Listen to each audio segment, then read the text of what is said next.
안녕하세요. 공개클리닉 웰 조문경입니다. 이것이 빨갛게 익을수록 의사들의 얼굴은 파랗게 질려간다. 이런 말 혹시 들어보신 적 있으신가요? 몰라. 이게 바로 토마토 이야기인데요. 토마토. 네, 사람들이 토마토를 먹으면 건강해져서 병원에 갈 일이 없어지기 때문이라고 합니다. 토마토는 세계 10대 슈퍼푸드에 들어갈 정도로 또 건강에 좋다는 건 잘 알려져 있는데요. 항산화에도 좋고요, 시력 보호에도 좋고, 피부 미용, 고혈압 그리고 심혈관계 질환 예방에도 또 좋다고 하니까요.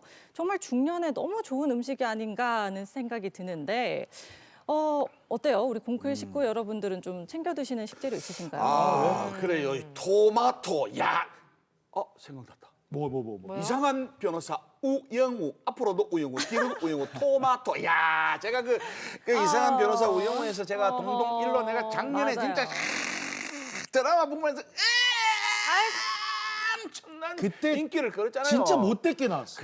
하여튼 좋아. 사실 저는 양배추를 조금 좋아합니다. 옛날 제가 서울에서 이제 원룸 생활하게 되면 먹는 게 좀 이래 힘드니까 사실 그 양배추를 차차차 썰어서 쫙 계란 하나 탁 소금 착 짜짜짜 해갖고 프라이팬에 딱 해갖고 뭐라 하나 이 샌드위치 딱 만들어 딱 먹으면 끝나버리거든. 잘하셨네. 야, 요래서 저는 양배추 추천. 아, 귀엽다. 그렇게 만들어 먹어봐야겠어요. 좋아, 맛있어. 네. 저 같은 경우는 그 젊은이들 사이에서 그 당근 라페라는 거 혹시 아세요? 맞아요. 라페 랩 모르시죠? 그거. 네, 라페라고도 하고 몰라. 레페라고도 하는데 요거 만들기 쉽습니다. 잘 들어보세요. 당근을 채로 촉촉 썰어서 올리브 오일, 레몬즙, 꿀 그리고 홀그레 머스타드 딱 넣으면 끝이에요. 너무 간단하죠?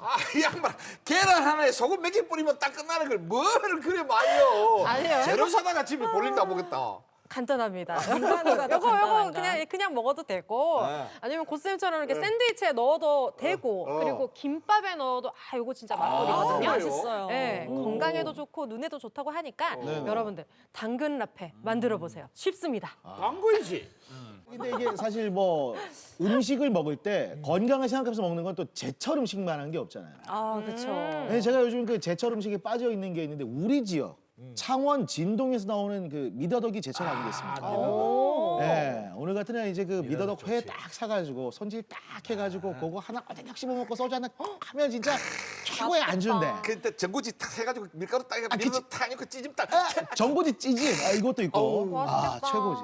근데 이게 그 미더덕을 된장국에 많이 넣어 드시면서 이게 툭 터지는 그거 뜨거 하면서 드시잖아요. 네. 근데 대체로 좀 터트려서 드셔야 되는 게 안에 바닷물이래. 그래요? 그게 염분이 높으니까 진짜요? 이게 뭐 혈압을 높인다든지 그럴 수도 좀 있겠다. 짜면 몸에 안 좋으니까 좀 터트려가지고 음식 하시는 게 좋지 않을까. 그 맛에 먹는 건데. 근데 내가 지금 왜 얘기한 줄 알아요? 왜요? 예, 나 저기 미더덕 홍보대사 할 수 있어요. 좀 닮으신 것 같아요. 나 미더덕이랑? 미들이가 좀 닮았다. 오 드립 이상하다. 나. 지금 미더덕 상이라고. 미더덕보다는 잘생기지 아니, 않았어요? 다미씨 여러분? 볼때기 한번 딱 눌러봐. 물 튀는 줄 몰라. 눌러봐. 눌러봐. 찍. 나오네. 네, 공개 클리닉 웰 오늘도요. 건강 정보뿐만 아니라 진짜 제철 음식까지 저희가 쏙쏙 다 챙겨드리도록 하겠습니다. 네, 건강을 지키는 좋은 습관 토요일 아침엔 공개 클리닉 웰 지금 시작합니다. 우리의 혈관은 30, 40대부터 서서히 노화를 시작하는데요. 노화로 혈관이 좁아지거나 막히게 되면 다양한 위험에 노출됩니다. 특히 쥐어짜는 듯한 가슴 통증이 반복되면 의심할 수 있는 협심증. 심근경색의 전조 증상으로 돌연사의 주범이 될 수 있는데요. 심벽이 쇼크로 죽인 줄 알았어. 조용히 찾아와 치명상을 입히기 때문에 중년부터 본격적인 예방과 관리가 필요합니다. 활기찬 중년을 위한 공개 클리닉 웰의 제안. 두 번째 시간으로 조용히 찾아와 치명상을 입히는 협심증의 예방과 관리법을 알아봅니다. 네, 공개 클리닉 웰 4월 한 달 동안 활기찬 중년을 위한 제안 시리즈로 함께 하고 있는데요. 오늘 그 두 번째 시간은 심혈관, 그중에서도 협심증에 대해서 이야기 나눠보도록 하겠습니다. 오늘 도움 말씀 주실 건강주치의 순환기내과 신호철 센터장님 모셔보도록 하겠습니다. 어서 오세요. 어서 오세요. 반갑습니다. 빛이 난다, 빛이. 어. 건강한 혈관, 그리고 튼튼한 심장으로 여러분의 중년의 건강을 책임지겠습니다. 안녕하십니까? 저 순환기내과 의사 신호철입니다. 반갑습니다. 어서 오세요. 요즘 그 목소리도 참 좋다. 아, 그러시네요, 진짜. 네, 아무래도 이 중년이 되면 건강에 조금 더 신경을 써야 되잖아요. 그 중에서도 심혈관 질환을 더 챙겨봐야 되는 이유가 있을까요? 예, 이게 심혈관 질환은 그 뇌혈관 질환과 함께 그 암에 이어서 우리나라 사망 원인 2위입니다. 그리고 단일 질환으로는 또 1위입니다. 그렇기 때문에 사실 우리가 가장 또 염려하고 또 신경을 써야 되는 부분이라서요. 그래서 이 심혈관 질환 때문에 많은 분들이 또 이게 병원도 찾으시고 하는데요. 암과 마찬가지로 초기에 빨리 발견되면은 아주 수월하게 치료가 되니까 좀 걱정되시거나 좀 관련이 있으신 분들은 미리미리 병원에 찾으셔서 진료를 받으시는 게 좋겠습니다. 네. 아, 치료를 미리미리 받으면 된다. 자, 그럼 가장 흔하게 발생하고 하는 질환은 어떤 것이 있습니까? 근데 뭐 혹시 뭐 남자나 여성의 이런 성별에 따라도 달라질 수 있나요? 이런 병에? 그러니까 남녀 모두에서 이제 혈관의 병은 생길 수는 있고요. 예. 예. 우리가 이제 협심증을 주로 얘기를 하는데 만약에 그게 더 진행을 하게 되면 불안정 협심증 그리고 우리가 또 가장 무섭게 우리가 생각하는 이제 심근경색. 예. 그렇게 우리가 이제 혈관이 이제 좁아지면서 예, 그렇게 아주 심각한 단계까지 발생을 할 수가 있고 예, 그렇기 때문에 매우 조심을 해야 되는 부분인 거고 특히 이제 여성분들 같은 경우 이제 폐경 후에는 이제 남성분들하고 거의 좀 비슷하게 또 협심증이 생기는 걸로 돼 있기 때문에 특히 또 폐경 후 여성이시라면 더 조심을 좀 하셔야 되겠습니다. 네. 와, 이거는 원래 좀 드라마나 영화 이런 데 보면은 남자분들이 주로 발생하는 이렇게 하면서 아니, 쓰러지시는 분들 있잖아요. 아버지 저기 드라마에서 한 번씩 안 했어요? 여기지. 근데 나는 이상하게 이런 역할이 잘 안 오더라고. 나는 이거야. 아, 되게 고요. 화내다가 맨날. 이거만 했지. 이거는 심장적으로 많이 안 없었구나. 했어. 이상하게. 아, 근데 중년 여성들이 폐경에 올라온다니까. 그러니까 이 폐경 후에 협심증이 더 발생하는 특별한 뭐 이유가 있는 거예요? 예, 이게 여성분들의 이제 호르몬이죠. 에스트로겐이 이제 이런 동맥경화라든지 그다음에 복부의 비만 이런 걸 예방을 하면서 심장을 보호해주는 역할을 하는데 이제 폐경이 되시게 되면 이제 이런 부분이 사라지기 때문에 그런 보호 역할이 없어지면서 이제 남자랑 비슷하게 이제 협심증이 이제 생기는 것으로 지금 보고되고 있습니다. 자, 그 우리 저 텔레비 같은데 TV 같은 약 같은 거 선정할 때 이 관에 뭐 이런 막히고 이러는데 좀 그러면 뭐 나도 좀 나이가 그래서 협심증에 대해서 정확하게 좀 알고 지나갑시다. 예, 협심증은 결국에는 이제 심장엔 근육이잖아요. 심장이 이제 하루에 볼볼 예, 하루에 대략 10만 번 정도 뜁니다. 예, 지금 여러분 심장 계속 뛰고 있죠. 지금. 예. 저도 오늘 아이고 나 들리잖아. 신호철 원장님, 센터장님 보니까 가슴이 벌벌 뛰고 있어요. 예. 지금. 이 가슴 중앙에 우리가 주먹만한 심장인데요.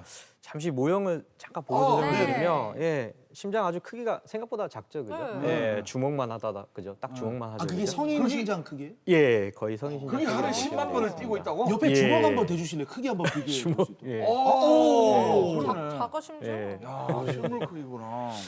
그래서 이제 이게 근육이거든요, 결국에는. 심장이 이제 뛰어야 되니까. 네. 그럼 근육은 뭐가 필요합니까? 근육에 에너지가 필요하겠죠. 그럼 그 에너지는 혈관을 통해서 피가 피구나. 공급되고 산소가 공급이 되겠죠. 그래서 그 역할을 하는 게 이 심장을 싸고 있는 혈관. 여기 빨간색 보이시나요? 가는 혈관. 이게 바로 관상동맥입니다.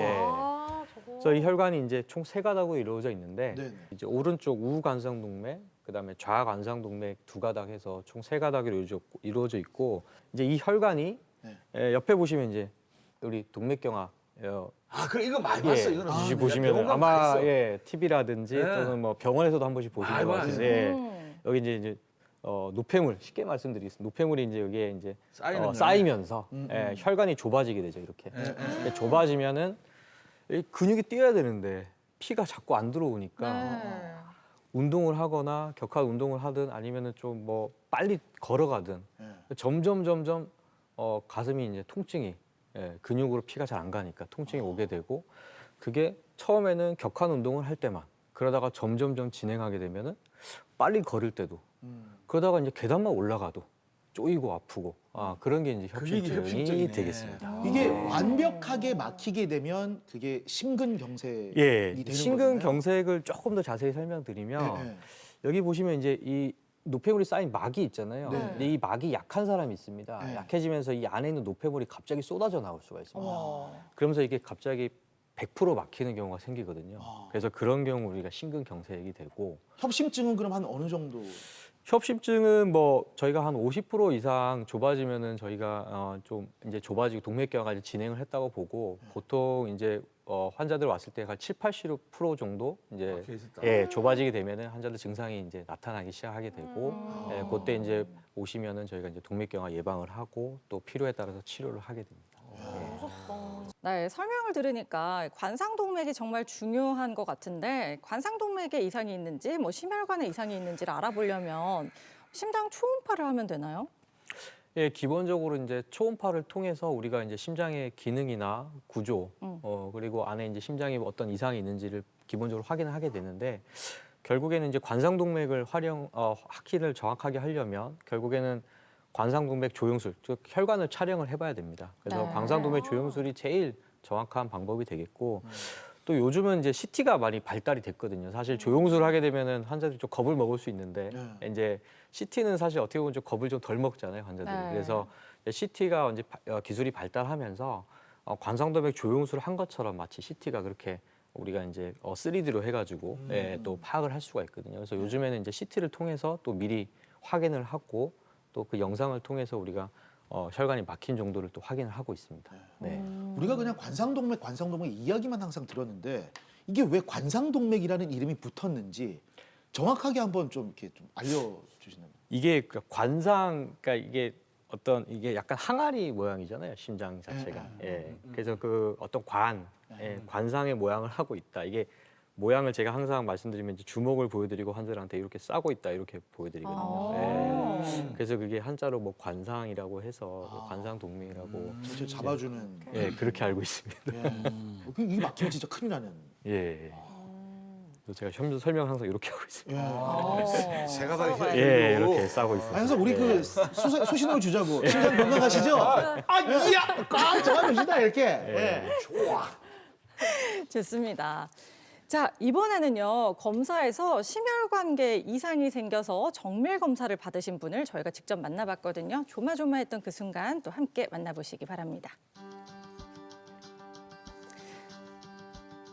네, 이 환자분은 호흡곤란이 있어서 병원을 찾으셨는데요. 검사에서 이상 소견이 발견돼서 정밀 검사하셨습니다. 사람이 숨이 차고 그 이제 걸음을 걸어도 힘이 들고 병원에 와갖고 검사를 해봤더니만은 뭐 심혈관에 이상이 있다고 해가지고 그래갖고 지금 검사를 하게 된 거예요. 야, 심혈관에 이상이 있다는 소리에 얼마나 놀랐었을까요? 야, 대체 무슨 문제가 있는 겁니까? 찬 게 제일 힘드신 거잖아요, 그죠? 네, 숨 찬 거. 그래서 찬 거. 가만히 있을 때는 괜찮은데 괜찮은데. 움직이거나 그렇죠. 계단을 계단 좀 올라가야 놀라겠다 진짜. 연세도 있으시니까, 그래서 심장 쪽으로 검사를 이제 피 검사랑 우리가 초음파랑 여러 가지 검사를 했죠, 그죠? 안에 CT도 찍었어요. 혈관 보는 CT. 근데 혈관을 CT를 찍었는데 보니까 이제 CT 상에서 이게 혈관을 저희가 CT를 찍어가지고 혈관을 이렇게 일자로 이제 우리가 저 변형을 하얀 시켜서 목이 혈관입니다. 여기 이렇게 쫙 내려오는 게 혈관이에요. 쭉 이렇게 내려오는 게 혈관인데 여기 중간쯤에 여기가 좀 짤록하게 좁아진 게 보여요. 그래서 이게 하얀 부분이 이게 혈관 안에 있을 수도 있고 밖에 싸고 있을 수도 있어요. 그래서 혈관을 찍어 보면은 정확하게 우리가 혈관 안인지 밖인지 그리고 좁아진 건지 아니면 정상 통로인지를 알 수가 있거든요. 지금 혈관의 한 요쪽 부분, 요 부분이 좀 좁아져 있어요. 그래서 요 부분 한번 확인을 해볼 거예요. CT 검사는 이미 했고 지금 하는 거는 어떤 검사죠? 이게 이제 혈관의 구조를 이제 정확하게 살필 수 있는 이제 혈관 조영술, 자, 이제 관상동맥 촬영 조영술이 들어갈게요. 되겠습니다. 조영술. 아버님 또 가만히 누워만 계시면 되고 불편한 거 있으시면은 말로 해주시면 됩니다. 움직이지 마시고. 이게 부분 마취로 하니까 환자분하고 대화가 가능하네요. 이게 혈관 그 조영제를 넣는 거예요? 네, 맞습니다. 별거 없으셨으면 좋겠습니다 진짜. 지금 이상이 생기면 바로 스텐트 시술 들어가는 건가요? 예, 맞습니다. 이상이 생기고 좁아져 있으면은 스텐트 시술을 하게 되는데요.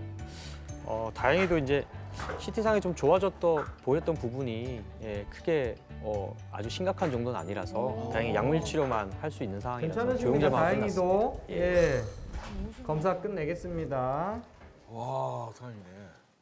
다행히도 우리가 걱정했던 부분은 사실 어느 부분이냐면 이제 혈관을 이제 우리가 직접 촬영한 거예요. 보시면은 여기 아래 위에보다는 좀 좁아져 있죠. 이 부분이 우리가 CT에서 본 부분이에요. 그래서 CT에서 봤을 때는 조금 심할 수도 있겠다 해서 보였는데 다행히 조영술상으로 보니까 크게 지금 한 50% 60% 정도 좁아져 있지 아주 심하게 가늘게 좁아져 있지는 않아서 다행히 스텐트 시술은 필요 없을 것 같고 진짜 다행이다. 동맥경화 예방 약물 치료만 하시면 될 것 같아요. 그래서 동맥경화 약물 치료하는 거는 결국에는 혈압 조절 잘 하시고 그다음에 우리가 뭐 콜레스테롤 조절 잘 하고 담배 안 피고 그런 게 지금 일단 중요한 혈압약은 부분이에요. 항상 묻어 되지. 잘 드셔야죠. 혈압이 엄청 중요한 부분이니까. 그래서 이거보다 심했으면은 아마 스텐트 시술을 해야 됐을 거예요. 근데 아직 그 정도까지는 아니었어요. 다행히도. 그래서 우리 약물 치료를 할 거고 그리고 다른 혈관들도 보면은 조금씩 동맥경화가 있습니다. 여기도 보면은 아주 살짝 미묘하지만 살짝 잘록한 부분. 여기도 잠깐 잘록한 부분. 조금씩 동맥경화는 있어요. 그렇지만은 아주 중대한 그리고 아주 심한 동맥경화는 없다는 거. 그래서 약물 치료만 해도 다행이다. 충분하겠다는 거고요. 일단 결론적으로 다행입니다. 다행이시고 오늘 손목 지혈하고 별 문제 없으면은 약물 치료하시면서 이제 계속 경과 보실 거고요. 뭐 내일 가시면 됩니다. 오늘 고생 많으셨어요. 아이고, 좋으시. 아이고. 기분이 좋지요. 했는데 좋다고 괜찮다 그러니까 다행으로 안심이 좀 됩니다.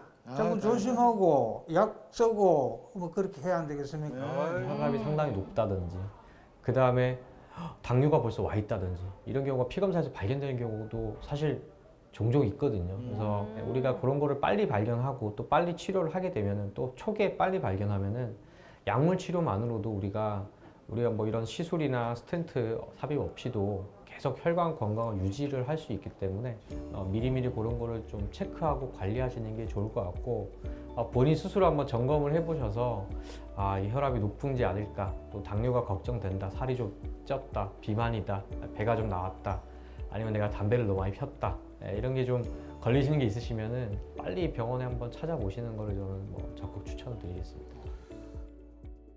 근데 저 어르신은 그러면 무슨 이유로 저렇게 혈관이 좁아져 가지고 협심증이 생긴 건가요? 이제 그 혈관을 이제 이렇게 병을 만들게 하는 동맥경화의 위험 인자 우리가 이제 원인 되는 거 크게 5가지가 있습니다. 크게 5가지인데 이제 첫 번째로 우리가 이제 신경을 많이 쓰고 있는 고혈압, 고혈압. 그리고 또 당뇨. 참 생각하기도 싫은 그죠. 그다음에 콜레스테롤 높은 경우, 그다음에 또 제일 중요한 담배, 담배. 그리고 참 뭐 가는 세월은 막을 수가 없습니다. 나이. 그래서 이 5가지가 대표적인 원인이 되고, 그래서 이것들 때문에 혈관에 노화가 오고 아까 보여드렸듯이 이제 노폐물이 끼고 그래서 이런 증상들이 나타나게 되는 겁니다. 그리고 아까 영상 보니까 이게 협심증이 오면은 뭐 가슴 조임이 있다고 해요. 지금 이렇게 공크를 보시는 분들도 "헉, 혹시 나도? 그래? 혹시 맞아, 나도? 맞아. 이런 분들 굉장히 많으실 것 같은데 이 특징적인 부분을 좀 설명해 주실 수 있을까요? 제가 이제 가장 환자분들 오셨을 때 가장 특징적인 분들이 이제 중년에 등산 많이 하시거든요. 그리고 또 봄철이 되면 또 등산 많이들 하십니다. 그럼요. 이렇게 많아서. 이제 등산을 하시다 보면은 이제 산에 올라가다가 갑자기 가슴이 쪼이는 거죠. 왜 그렇지? 하고서 이제 쉬죠. 쉬니까 또 풀려요. 괜찮네 하고 또 올라가시다가 또 쪼이네. 그래서 못 올라가겠다고 내려오시고 나서 이상하다 왜 그러지? 이제 찾아보시고 이제 저한테 찾아오는 경우가 많거든요. 근데 이런 경우가 가장 협심증의 좀 전형적인 증상이 되겠습니다. 그래서 이제 중년에 이제 뭐 여성분, 남성분들 이제 등산을 하거나 아니면은 뭐 운동을 하거나 아니면 빠른 걸음이나 또는 뭐 달리기 같은 것도 요즘 많이 하시니까요. 하실 때 쪼이는 게 증상이 보인다. 운동과 관련이 있는 통증이 있다 그러시면은 빨리 순환계내과 의사를 찾아보는 게 좋겠습니다. 그러면 이 연기로 표현하면 내가 또 배불러서 또 이런 예를 들어서 이제 가슴이 쪼이 이런 거 하고 막 산에 올라가는데 이거하고 다르죠. 그러니까 숨만 그냥 차다고 하신 분도 계시긴 합니다. 예, 사람마다 증상은 다 다른 거니까요. 느끼는 게 다른가 봐요. 그래서 숨 찬데 아까 전형적인 증상을 말씀을 제가 드렸는데, 네. 그러니까 숨이 차면서 답답하다 이렇게 표현하신 분도 계시고, 난 마치 소화가 안 되는 것 같다라고 표현하시는 분도 계시고, 사람마다 조금씩 표현하는 건 다른데 중요한 포인트는 이제 운동을 하고 있었다라는 게 이제 중요한 포인트가 되겠습니다. 네. 근데 이게 협심증 증상이 딱 왔을 때 쉬면 괜찮아진다. 뭐 이런 얘기들도 많이 하더라고요. 진짜 쉬면은 좀 괜찮아집니까 이게? 예, 제가 아까 이제 설명드렸듯이 이제 등산을 포기하고 그냥 내려오신 거죠. 내려와서 괜찮은데 그냥 뭐 있지 뭐 그냥 이렇게 계시다가 근데 이제 안에 만약에 협심증이 확실히 있고 동맥경화가 이미 발생을 한 경우라면은 이미 어느 정도 혈관이 많이 좁아져서 증상이 발생을 한 상태이기 때문에 아무 조치도 없이 방치를 하게 되면은 아까 말씀드렸듯이 그런 무서운 합병증, 심근경색이 갑자기 오시게 되면 이제 아주 위험할 수가 있고 또 돌연사를 할 수가 있기 때문에 그래서 증상이 있을 시에는 가만히 있으니까 괜찮다라고 안심하지 마시고 아마 분명히 다시 또 운동을 하면 똑같이 증상이 발생하기 때문에 다시 한번 체크해 보시고 발생을 한다 그러면 빨리 병원에 오시는 게 좋습니다. 맞네. 한 번 아팠던 것은 구멍이 막혔다는 건데 쉰다고 해서 구멍이 뻥 뚫리지는 않으니까. 아까 저희 영상에서 뵌 분도 좀 초기 단계였잖아요. 근데 그때 약물을 좀 써보자고 하셨거든요. 그래, 약물. 근데 이거 얼마나 먹어야 되는 건지. 사실 이제 아까도 말씀드렸지만 긴 싸움이거든요. 네. 혈압이 없어지진 않을 거고 당뇨가 또 조절을 하는 병이지 없어지진 않을 거란 네. 말이죠. 왜냐하면 나이가 계속 들기 때문에 그래서 꾸준하게 관리를 계속 하시라는 말씀을 드리는 거고 거기서 이제 약물 치료를 계속 꾸준히 하면서 조금 미비한 부분, 예를 들어서 혈압약을 드시고 계시지만 혈압이 그래도 여전히 높다 그러면 혈압약을 조금 바꿔 드린다든지 또는 또 뭐 콜레스테롤이 약을 드시고 있는데도 좀 높다 그러면은 저 콜레스테롤 약을 조금 더 강한 걸로 바꿔 드린다든지 그런 식으로 이제 관리를 해서 이어 나가는 겁니다. 예. 평생의 싸움이네요, 진짜. 그럼 진행이 얼마나 된 경우에는 또 시술을 진행하게 되는지 그것도 궁금하네요. 예, 그래서 그런 증상이 발생하는 분들이 이제 병원에 찾아오시면 아까 말씀드렸던 그런 CT라든지 이제 조영술을 진행을 하게 되는데 아주 심하게 좁아져 있는 경우, 뭐 그래서 거의 80% 이상, 거의 90% 이상 막혀 있는 경우에는 저희가 이제 빠른 증상을 또 해소하기 위해서 스텐트 시술을 해서 혈관을 넓혀주게 됩니다. 예. 그럼 스텐트 시술은 또 그거는 뭐 어떻게 하는 건데요? 아까 보신 아까 조영술을 이제 관을 넣어서 네. 긴 관을 삽입을 해서 이제 혈관의 관상동맥 입구에다가 조영제를 쐈거든요. 그래서 조영제를 쏘게 되고 거기에 이제 와이어라든지 풍선을 안에다가 이제 집어 넣어가지고 그래서 이제 스텐트를 안에 삽입을 하게 되고 결국에 다 끝나고 나면은 이제 오른쪽 손목에 이제 바늘 자국이 하나만 남거든요. 왜냐하면은 우리가 뭐 가슴을 연다든지 뭐 칼로 피부를 또 뭐 절개한다든지 이런 게 전혀 없기 때문에 그냥 관만 한번 들어갔다 나오는 거기 때문에 그래서 그런 부분에 대해서는 편안하게 생각하셔도 되겠습니다. 예, 무서워할 건 아니고요. 편하게 혈관을 넓혀주는 예, 시술이다. 맞습니다. 예. 그러니까 병원을 안 가면 안 되겠네요. 되네. 무조건. 네. 그렇게 가만히 간단하게 해결이 늘어지지도 되는데. 않네. 맞아. 맞습니다. 검색한다고 검색. 그래. 나 증상이 이래요 저래요. 절대 안 됩니다. 안 병원 가야 가려고. 됩니다. 그러니까요. 자, 이렇게 우리가 또 협심증에 대해서 하나씩 알아보고 있는데요. 이번에는 우리가 또 협심증과 심혈관 건강에 대해서 잘못 알고 있는 상식들을 한번 바로잡아 보도록 하겠습니다. 네. 팩트체크 시간입니다. 와우. 자, 첫 번째 팩트체크입니다. 음주는 심혈관 질환이 위험 요인이다. 음주. 음주는 심혈관 에이. 질환의 위험 당뇨, 요인이다. 고지혈증, 담배, 나이. 아까 음주는 근데 없었잖아. 아까 별로 얘기는 없었지. 안 하시긴 했거든요. 네, 없었어요. 음주는. 근데 참 나왔네 뭐. 자, 네. 자, 정답은요. 하나, 둘, 셋. 뭐야? 안 나왔다니까요? 술을 좋아하니까 그런 소리를 하려고 그러는 거지. 지금 그렇지. 안 좋았으면 좋겠다고 맞아, 지금 맞아, 마음속으로 가지고 있는 게 아니라 맨날 술 먹으니까. 아니 나한테 그러면 뭐랄까 오빠도 술 좋아하잖아. 아, 좋아하지. 근데 왜 이거 들었어요? 근데 난 그래서 먼저 얘기하면 그래. 이게 술 자체가 진짜 해로운 거잖아요, 사실. 아, 그렇지. 이게 뭐 얘기를 안 해서 그렇지. 나 진짜 술 좋아하거든요. 여러분 오늘 토요일인데 오늘 술 약속이 있으신데 미안합니다. 저도 있어요. 듣겠네. 저도 있는데 이게 심장 건강에 당연히 안 좋겠죠. 예, 당연히 이게 뭐 담배만큼은 아니겠지만 어느 정도 사람의 전체 그 오장육부가 이게 움직이는데 안 좋은 영향 끼치는데 예를 들어서 저는 그런 게 있습니다. 이게 예쁜 여성하고 술 안 먹습니다. 왜? 왜요? 예, 더 떨리고 긴장되고 심장이 빨리 있고 심장이 안 좋으니까. 아, 그래서 그럼? 담이하고로 술 안 먹구나. 아, 그렇지.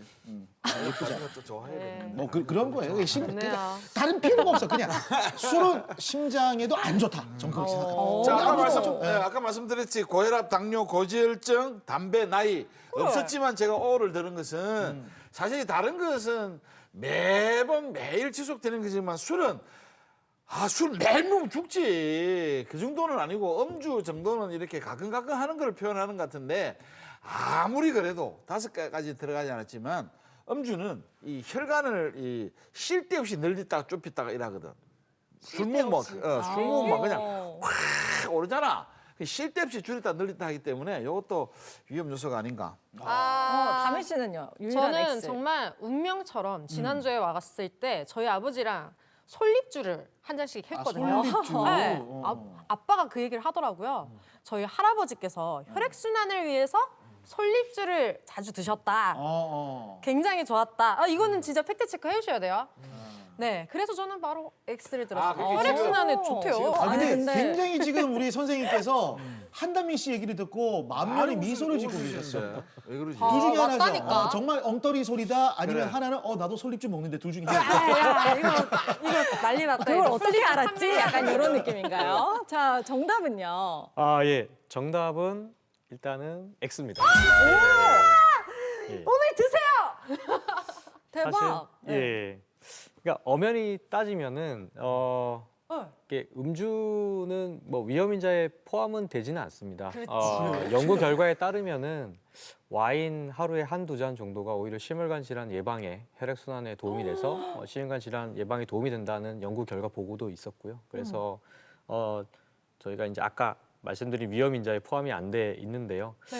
근데 이제 음주는 또 다른 우리 심장의 다른 또 영역이긴 하지만 이 부정맥 안 좋은 영향을 미치고요. 예, 그다음에 심장 근육을 또 병들게 합니다. 예, 하기 때문에 아까 과도한 음주는 네. 당연히 하시면 안 되겠고, 하지만은 아까 요 문제의 취지상 네. 위험 인자에 포함되느냐라고 했을 때는 엄연히 따지면은 아니라고 말씀드릴 수 있는데, 와인을 아버님들이 어디 저 편찮으시잖아. 네. 막 핀잔을 넣잖아 엄마한테. 그럼 항상 하시는 말씀이 있어. 뭐죠? 그게 술 때문이 아니다. 그게 술 때문이 그러니까 아니다. 스트레스 때문이다. 네가 술 아무 죄가 없다. 이게 오늘 나. 그래. 술은 심혈관 질환에 직접적인 영향을 주지는 않지만 그래도 과음하시면 안 됩니다. 네. 자, 두 번째 팩트 체크입니다. 심혈관 질환이 있다면 식전 운동이 좋다. 이거 식전 운동, 식후 운동. 엥? 야, 하나, 둘, 셋. 나 X. 나도 식전 X. 운동. 근데 식전 운동이라고 표현한 식전.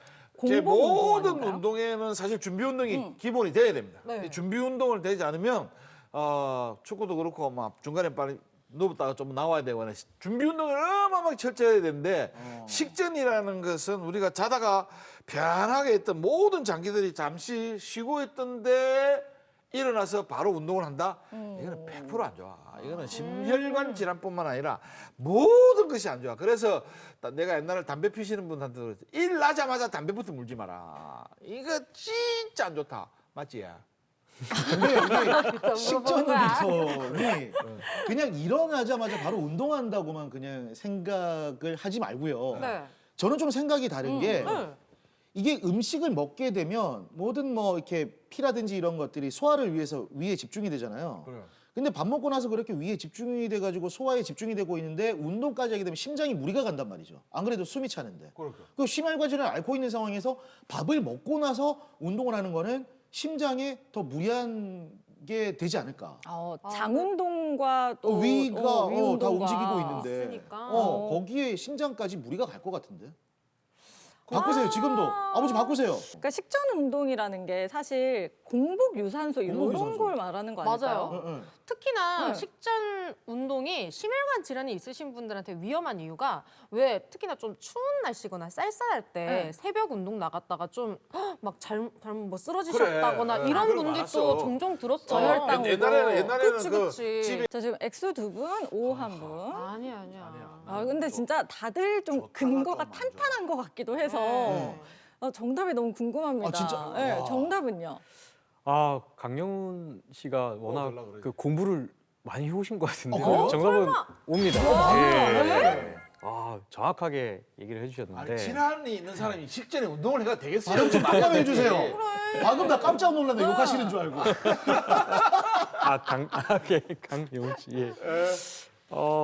사실 우리가 이제 식전에 운동을 하게 되면은 이제 기초 대사량이 이제 많이 증가가 되니까 사실 이제 우리가 공복 유산소 효과 좋다라고 네. 알고 있잖아요. 예, 그래서 운동 효과도 좋을 뿐더러 아까 말씀하셨듯이 이제 심혈관 질환이 있는 분들이 이제 식후에 운동을 하시게 되면 배가 부르니까 또 숨도 빨리 차게 되고 와. 그 다음에 소화기관으로 피가 쏠리게 되니까 아무래도 심장에 무리가 갈 수가 있고 그래서 만약에 꼭 식후에 운동을 하셔야 된다 그러면은 아까 뭐 또 겨울철에 네. 또 너무 새벽에 또 운동하면 위험할 수 있으니까요. 그래서 운동하기 전에 좀 가볍게 드시고 운동을 하시면은 아무래도 조금 더 숨도 덜 차고 운동을 또 할 수가 있는.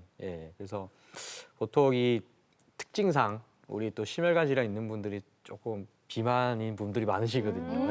그래서 이게 약간 숨이 차다는 걸 많이 말씀을 하시기 때문에 운동하기가 좀 쉽지 않거든요. 그래서 조금 속을 비워서 운동을 하면은 더 좀 운동하기가 수월해지고 또 운동을 좀 더 할 수 있죠. 그래서 식전 운동이 심혈관 좋습니다. 질환 그 요인 5가지 중에 지금 내가 그 나이가 들어갔는데 내가 나이가 제일 많이 먹고 정답을 못 맞추네. 그러니까요. 마지막 문제 그래도 하나 남아 있으니까. 맞습니다. 자, 이제 마지막 팩트 체크입니다. 아, 이거 좀 맞춰보자. 자, 누워서 잘 때만 가슴이 아프고 답답한 증상도 협심증 증상이다.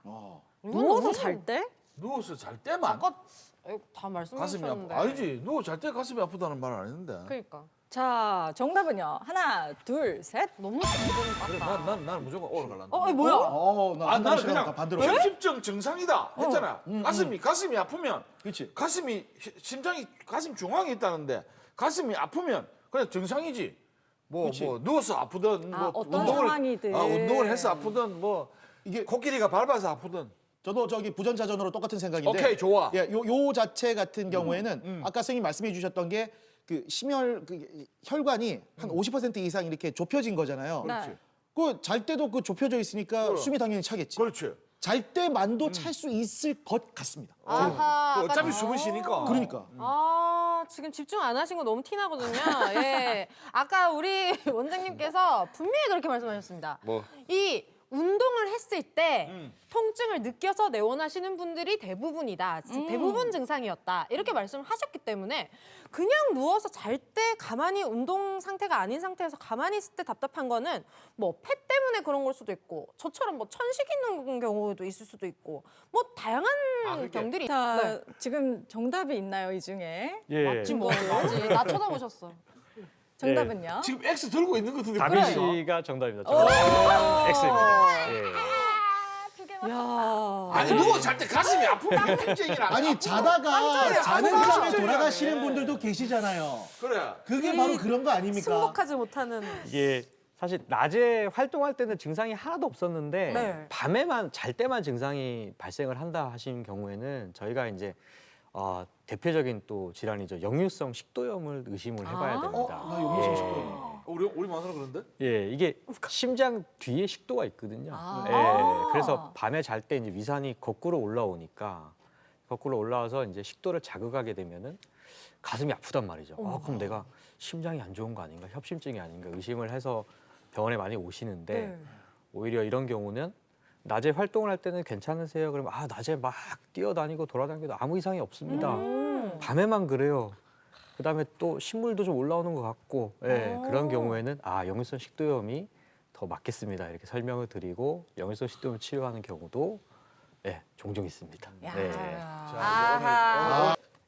자, 이렇게 협심증과 심장 건강에 대한 팩트 체크 여기까지 알아볼게요.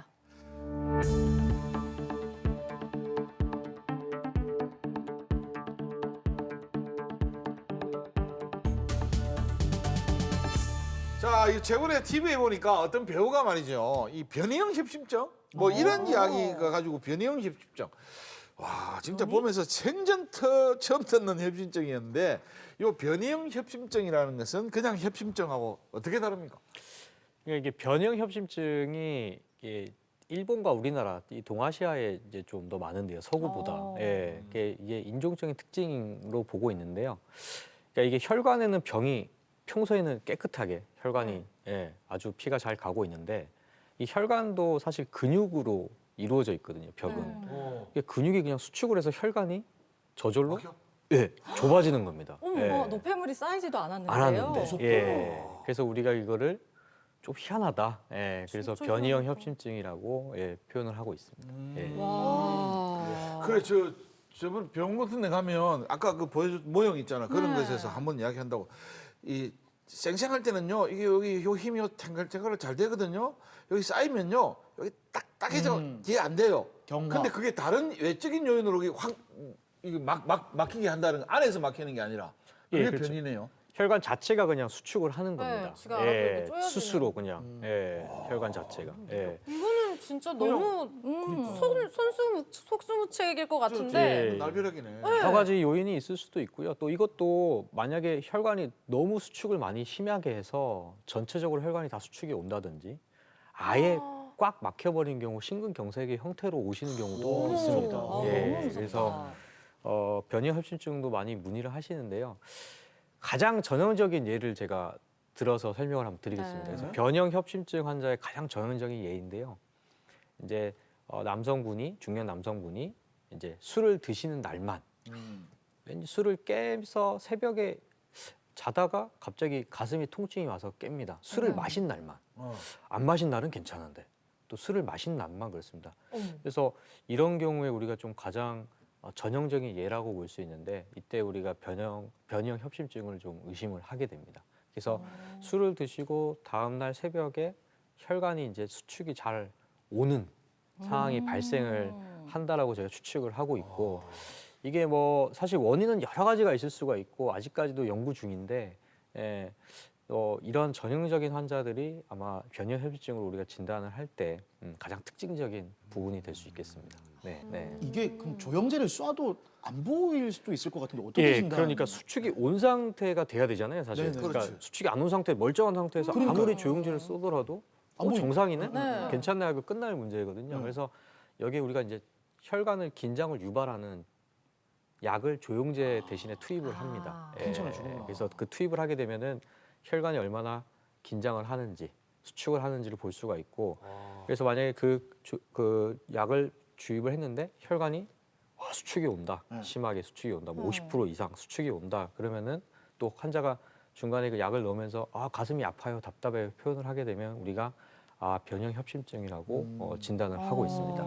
그래서 일종의 유발 검사죠. 약을 써서 수축을 유발을 시키는 거죠. 근데 이 변이형 협심증은 막힌 데가 없으니까 좀 치료 방법도 다를 것 같거든요. 어떻게 치료하나요? 결국에는 이게 근육이 수축을 하는 거니까요. 이 혈관을 이완시키는 약을 씁니다. 그래서 혈관을 이완시키는 약을 쓰게 되면은 이 혈관이 수축이 방지가 되니까 그렇게 해서 약물 치료로 하게 됩니다. 또 우리가 앞서 배웠듯이 협심증이 심해지면 스텐트 시술을 하게 그래. 되잖아요. 네. 이번에는 시술을 한 환자분을 저희가 만나봤거든요. 화면 함께 보시죠. 네, 익숙하게 혈압을 재고 계신데요. 7년 전에 처음으로 병원을 찾으셨다고 합니다. 지금은 이렇게 편안하지만 그때는 상황이 좀 안 좋았다고 하네요. 동네 활동도 하다가 운동도 하다가 왔다 갔다 보니까 계단을 올라갔다 이제 갑자기 가슴이 좀 아프더라고. 그래서 이제 한 번에 올라갈 계단을 한 번은 쉬고 올라가고 또 두 번을 쉬고 올라가고 그때 가슴이 좀 이상하다 싶으니까 이제 옆에 친구들이 그럼 나하고 같이 가보자 이제 이래가지고서 이제 여기 왔어요. 왔는데 진찰을 해보더니 당장 지금 빨리 하라고 그러는 데서 진찰 받고 시술이 이제 들어가고 그래가지고 지금 이제 몇 년이 됐어요. 그거 받은 지가. 야, 병원에 왔는데 당장 스텐트 수술을 하자고 했을 정도였으니까 얼마나 놀랐겠습니까? 그렇다면 꽤 심각했을 것 같은데 지금은 별일 없겠죠? 예, 점검을 하기 위해서 우리가 심장 초음파를 했는데요. 네. 심장의 움직임이나 구조, 뭐 혈류의 흐름 다 괜찮았고 아주 관리가 잘 되고 있었습니다. 다행이다. 예. 와, 진짜 다행이네요. 그러네요. 2017년도 9월 달에 이제 혈관, 이게 보이시죠? 여기 머리카락처럼 가늘게 돼 있죠, 그죠? 예. 그래서 여기다 스텐트 하나 집어 넣었었고 또 어머니 두 군데였어요. 여기 또 하나 또 있잖아요, 그죠? 두 군데였잖아요. 그러니까 어머니는 되게 실처럼 가느다져 있어가지고 되게 위험한 상태였는데 그래도 어머니가 그때 당시 보면은 빨리 와줘서 그래서 별일 없었지 아마 좀 늦게 왔으면 큰일 날 뻔했어요. 어머니 같은 경우에는 제가 뭐 몇 번 누누이 강조드렸지만 어머니 같은 경우에는 주로 원인은 콜레스테롤. 콜레스테롤 어머니. 나는 그런 거 생각도 안 하고 살았는데. 그러니까요. 그래서 어머니 그때 당시에 처음에 오셨을 때 콜레스테롤이 얼마냐면 나쁜 콜레스테롤이 어머니가 총 239. 와, 이거야. 되게 높았어요. 와, 혈관도 좁아져 있고 콜레스테롤도 정말 빨갛게 높아져 있었네요. 나쁜 콜레스테롤이 높으신 분들도 약을 좀 쓰면은 순식간에 뭐 한 100 이하, 70 이하 이렇게 떨어진단 말이에요. 근데 어머니는 100 이하로 떨어지진 않는 거예요. 그래서 어머니 같은 경우 약간 좀 특수한 상황이라서 스텐트 넣으신 분이나 심장 혈관에 문제가 있는 분은 나쁜 콜레스테롤을 최대한 낮춰야 되거든요. 그래서 옛날에는 뭐 70m로 낮춰라 그랬는데 요즘은 55m로까지 낮추라 그래요. 그래서 어머니 지금 마지막 나쁜 콜레스테롤이 43. 그러니까 주사로 낮춘 거예요. 원래는 약만 먹어서는 145, 103밖에 안 됐어요. 주사 맞고 나서 이렇게 많이 좋아졌어요. 그래서 다행히도 이제 콜레스테롤 확실히 관리가 되니까 더 안심이 되죠. 초음파 보면은 어머니 심장도 아주 잘 뛰어요, 어머니. 잘 뛰고 심장이 이렇게 수축을 하잖아요, 여기. 이렇게 항아리 심장이 수축을 하는데 근육이 이렇게 수축을 해야 되는데 전체적으로 근육이 다 잘 뛰고 있고 관리는 뭐 아주 잘 되고 있습니다. 그래서 선생님 덕분입니다. 저희가 노력한 만큼 또 어머니가 약을 잘 드셔주시고 또 제 말을 잘 따라주시고 또 이제 병원에 꼬박꼬박 와주시고 또 콜레스테롤 관리하고 또 한 달에 한 번 또 오시라고 했을 때 다들 되게 싫다고 하시는 분들 많거든요. 그래도 어머니는 그래도 군소리 안 하시고 또 제 말 잘 따라주시고 또 관리를 잘 해주시니까 콜레스테롤도 이제 많이 안정이 됐고 사실 그 전까지는 좀 걱정이 많이 됐었거든요. 근데 선생님한테 혼나서. 잘 됐어요. 그때는 제가 어쩔 수 없었어요. 근데 지금은 제가 너무 안심이 돼요. 그래서 어머니 같은 경우에는 지금 이제 관리가 쭉 잘 되고 있으니까 지금처럼만 약물 치료만 잘 하시면 별 문제는 혈관 쪽에 별 문제는 안 생길 것 같아요. 감사합니다. 알겠습니다, 어머니. 다행이에요.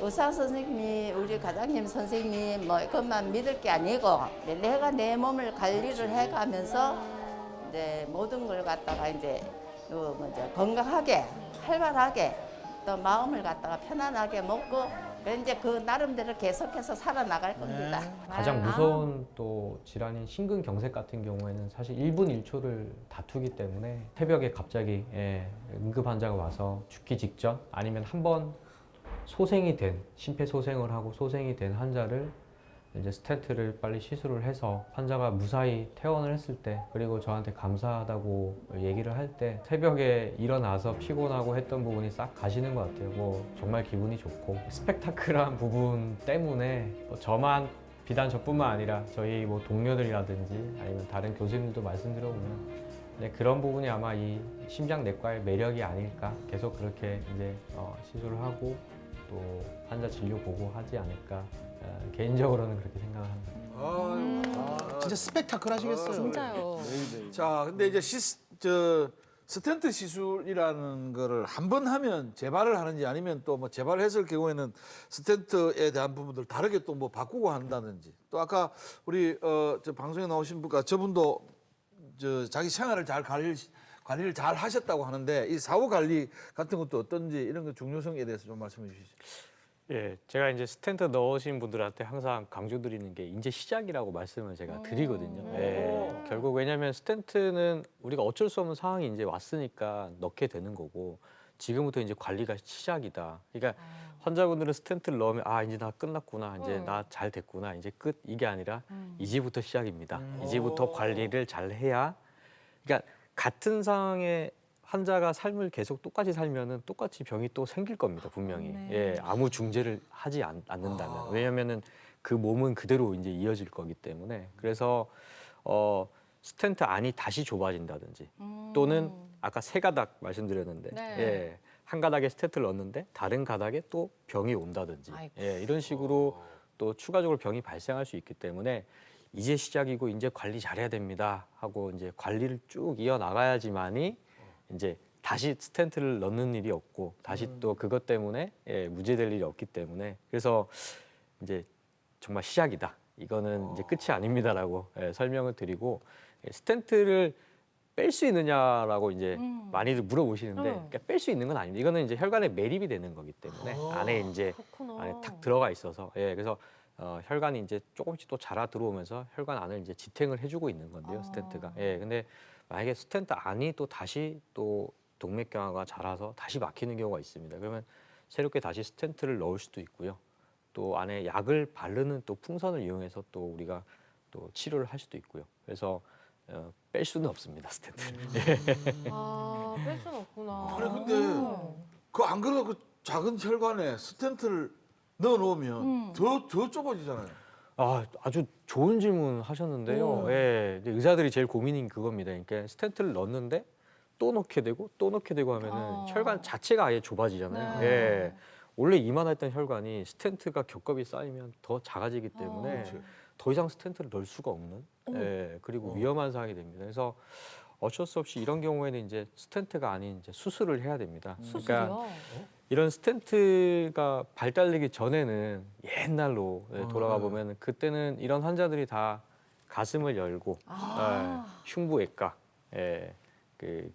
에서 이제 수술을 해서 이제 동맥을 다른 동맥을 이어 붙여 가지고 우회를 하게 되죠. 이제 그쪽 가는 길이 막혔으니까 다른 쪽으로 돌아가게끔 이렇게 해서 수술을 하는데 예, 그래서 스텐트를 더 이상 넣지를 못하니까 결국에는 이제 그런 수술을 해요. 예, 가슴을 열고 수술을 해야 되는 좀 큰 수술이 되겠죠. 예, 이걸로 그래서 끝낼 수 있는데 이렇게까지 그러니까. 되는 거잖아요. 그러니까 관리가 진짜 그래서 관리가 철저하네. 중요하다. 그만큼 예. 발전을 한 거고 예. 말씀하셨듯이 진짜 우리가 관리를 잘 해야 거기까지 가지 않는 거죠. 그렇죠. 예.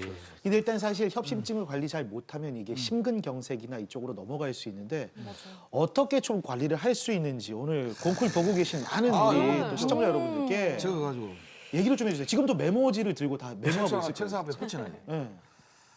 그러니까 이제 뭐 협심증도 그렇고 심근경색도 그렇고 이런 분들이 이런 거에 이제 계속 쌓이게 되면은 결국에는 이제 우리 심부전, 그러니까 심장의 기능이 떨어지게 되거든요. 그래서 숨이 차다든지 또는 붓는다든지 피로감, 뭐 무기력증 이런 식으로 이제 심장의 자체가 이제 기능이 떨어지다 보니까 이제 좀 그런 부분에 있어서 이제 합병증이라고 봐야 되겠죠. 그래서 좀 고통을 받게 됩니다. 그래서 그렇게 되기 전에 미리 혈관을 튼튼하게 만들어줘야 되고 아까 제가 말씀드렸던 그런 5가지.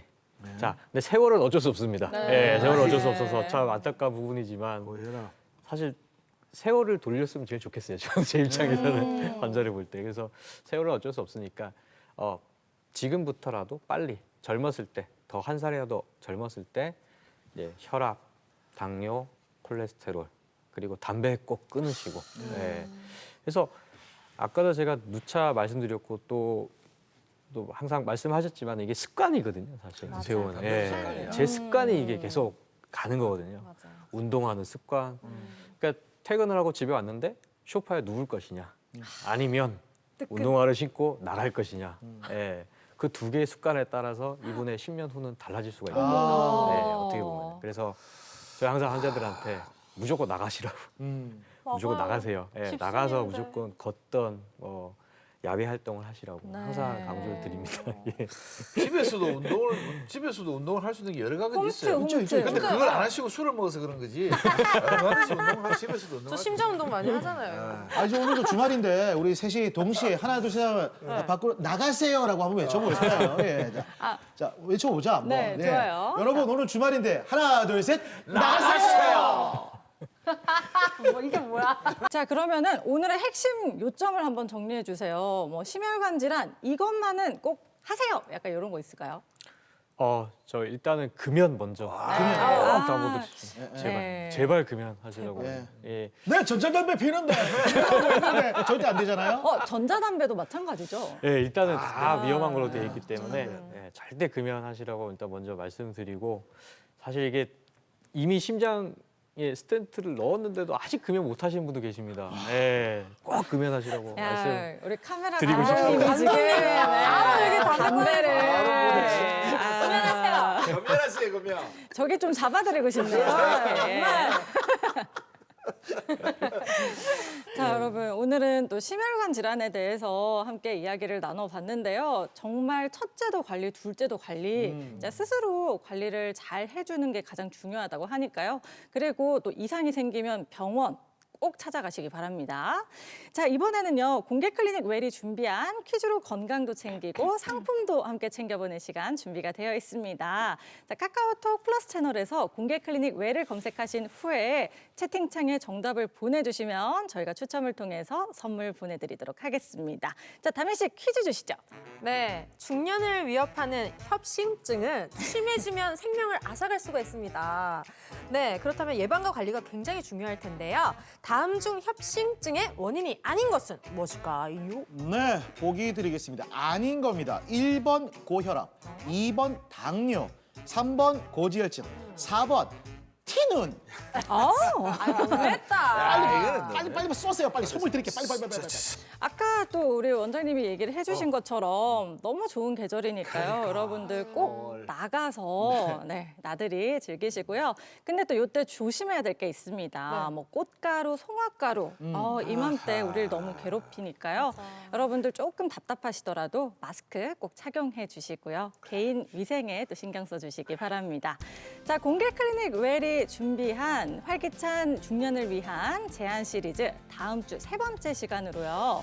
중년 여성을 괴롭히는 여성 질환에 대해서 함께 이야기 나눠보도록 하겠습니다.